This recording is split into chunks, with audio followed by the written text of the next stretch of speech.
बिस्मिल्लाहिर्रहमानिर्रहीम। आज हम डिस्कस करेंगे मैकेनिक्स, उसका लेक्चर 4 है।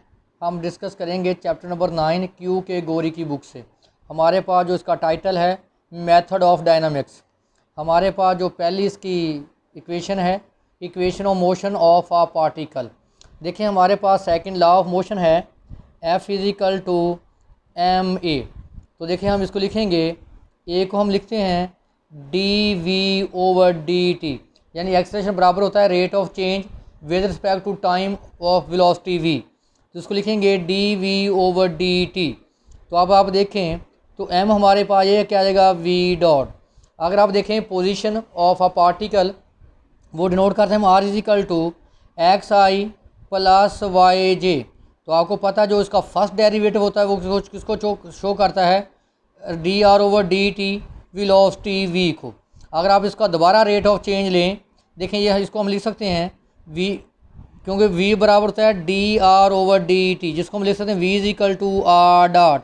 इसका अगेन डेरिवेटिव लें with respect to time, dv/dt d/dt r dot. इसको हम लिख सकते हैं dv/dt को मैं लिखता हूँ v डॉट। जो भी derivative with respect to time लिया जाए उसको हम डिनोट करते हैं डॉट से, और इसको हम लिख सकते हैं dr डॉट ओवर dt, यानी v डॉट को हम लिख सकते हैं r डबल डॉट। तो v डॉट की वैल्यू पुट करें m is equal to r double dot. ये हमारे पास है equation of motion of a particle f is equal to m into r double dot. मैंने लिखा है suppose that at any time t of a force f acts on a particle of mass m moving with velocity v then by Newton second law of motion. आगे मैंने इसका proof आपको complete करवा दिया। Next हमारे पास है equation of motion in two dimension. अब हम इसको डिस्कस करेंगे कंपोनेंट फॉर्म में। तो देखिए टू डायमेंशन का मतलब है कि x और y, यानी अब हम जो फोर्स है उसको हम लिखेंगे xi प्लस yj। जो हमारे पास पोजीशन ऑफ पार्टिकल है xi प्लस yj।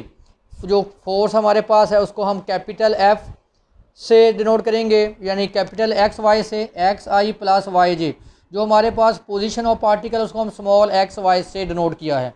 और अगर आप देखें तो हमारे पास ये है r is equal to xi plus yj। आपने इक्वेशन मोशन डिस्कस की है प्रीवियस, अभी आपने डिस्कस की है m into r double dot. तो अब आप लें dr/dt, ये आ जाएगा dx/dti प्लस dy/dtj। फिर इसका डेरिवेटिव लें d2r/dt square d2x/dt square i plus d2y/dt square j।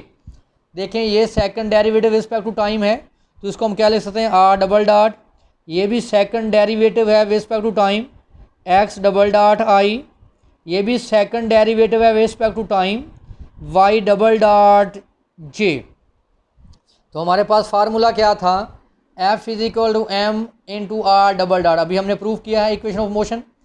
Capital F आपके पास क्या है, capital XI plus capital YJ। m into r double dot किसके बराबर है d2x/dt square plus d2y/dt square, जिसको मैं लिख सकता हूँ x double dot i plus x double dot i plus y double dot j। Comparing component of i and j। देखिए अगर इसको मल्टीप्लाई कर दिया जाए m x double dot i plus m y double dot j। देखें i component i के बराबर, j component j के बराबर, यानी capital x is equal to m x double dot, capital y is equal to m y double dot. इसका मतलब हमारे पास जो equation of motion in two dimension आई, x is equal to capital x is equal to m into x double dot i, capital y is equal to m y double dot i। x capital और capital जो y हैं ये हमारे पास जो force F है उसके कंपोनेंट हैं। आगे लिखा मैंने नीचे, these are called cartesian components of force F acting on a particle of mass m। तो नेक्स्ट हमारे पास है चंद डेफिनेशंस हैं। हमारे पास डेफिनेशन पहली है वर्क डन की। तो वर्क डन की हमने डेफिनेशन को पढ़ा था, वर्क डन को F डॉट डी।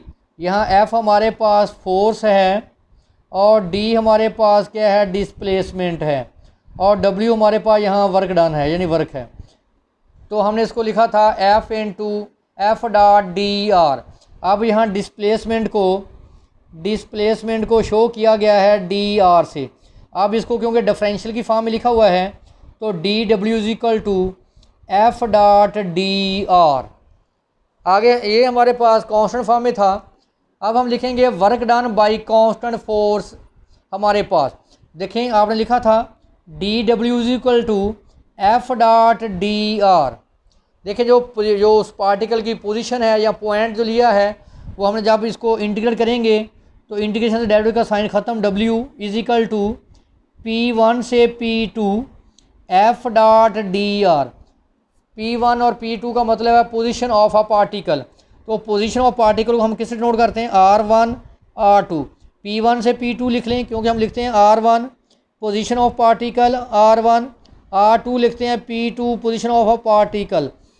तो R1 R2 लिख लें एफ डॉट डी आर। तो अगर आपने इसको कांस्टेंट फोर्स की फॉर्म में डिस्कस करना है तो हम लिखेंगे work done is equal to R1 से इंटीग्रल R1 से R2 F dot D are.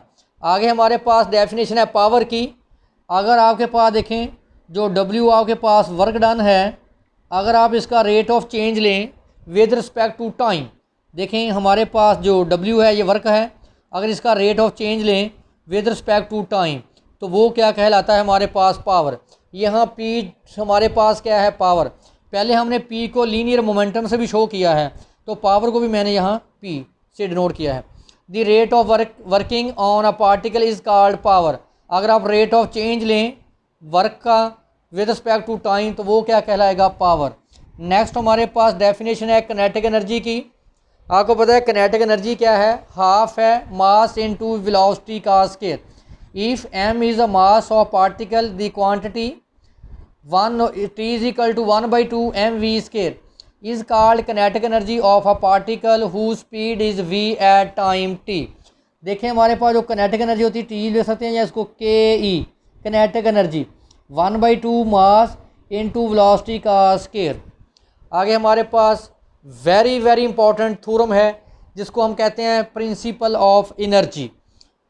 The total work done on a particle is moving it's along a curve C from point P1 to P2 is equal to increase T2 minus T1 in kinetic energy where T1 and T2 are respectively the kinetic energy of particle at time T1 T2 corresponding to position P1 and P2।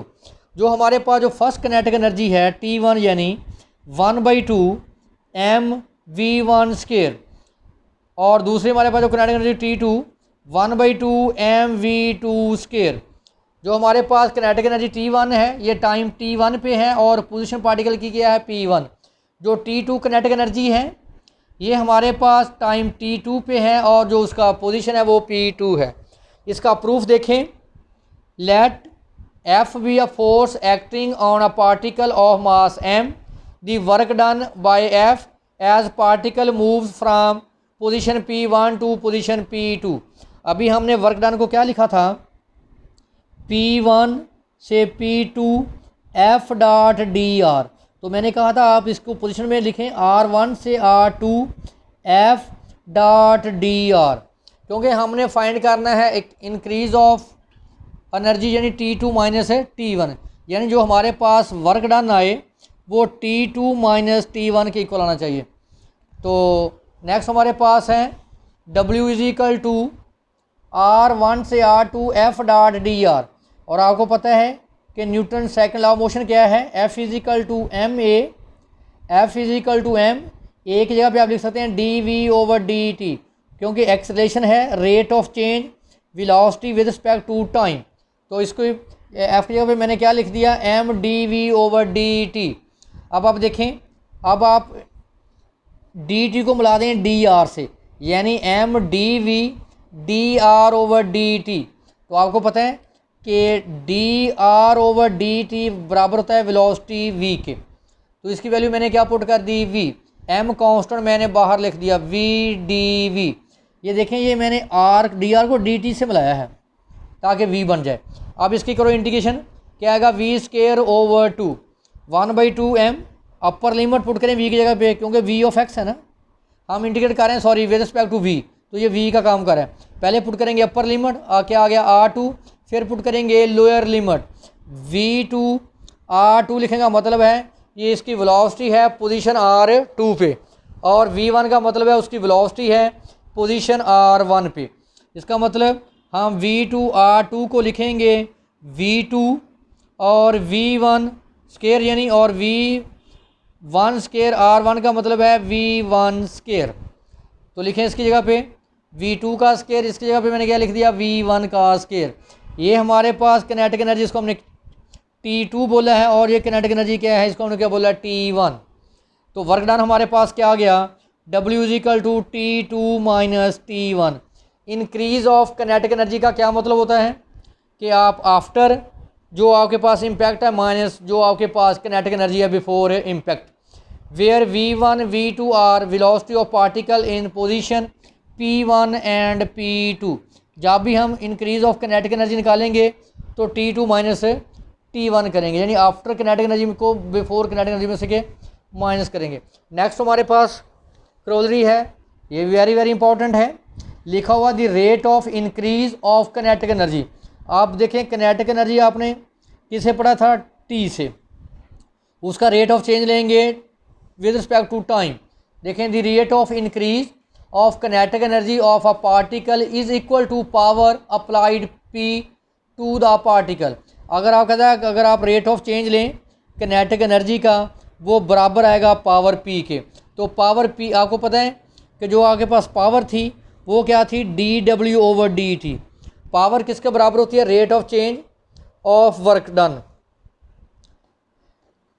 Kinetic energy हमारे पास है 1/2m square is differentiate with respect to time. जब इसका derivative लेंगे देखें 1/2m constant, derivative लें v square का, तो डेरिवेटिव लेंगे 1/2m, 2 पावर उसकी पावर 1 कम, तो v का क्या आ गया dV/dt। अब आप देखें m आपके पास क्या है कांस्टेंट है, तो इसको मैं ऐसे लिख सकता हूँ, ज़रा देखें 1/2m v dV/dt 1/2v। अब देखें m कांस्टेंट को मैं लिख सकता हूँ d/dt इंटू mv। और आपको पता है dV/dt, ये भी आपको क्लियर है कि dV/dt किसके बराबर होता है a के। तो देखें v को मैंने बाहर लिख दिया m dV/dt, तो dV/dt किसके इक्वल है a के, ma। और आपको पता है कि ma किसके बराबर है f के, ma = f, इसकी वैल्यू मैंने क्या पुट कर दी f, तो f.v या v.f लिख लें, ये बराबर होता है p के। तो इसकी जगह पे क्या आ गया p। तो अब आपको पता है कि जो आपके पास डॉट प्रोडक्ट है उसमें a.b बराबर होता है b.a के। ये नोट लिखा हुआ बुक में छोटा सा कि आपके पास f.v बराबर होता है पावर p के। तो इसका मतलब जब भी आप किनेटिक एनर्जी का रेट ऑफ चेंज लेंगे विद रिस्पेक्ट टू टाइम, वो बराबर होगा पावर के। पावर को हम डिनोट करते हैं p से।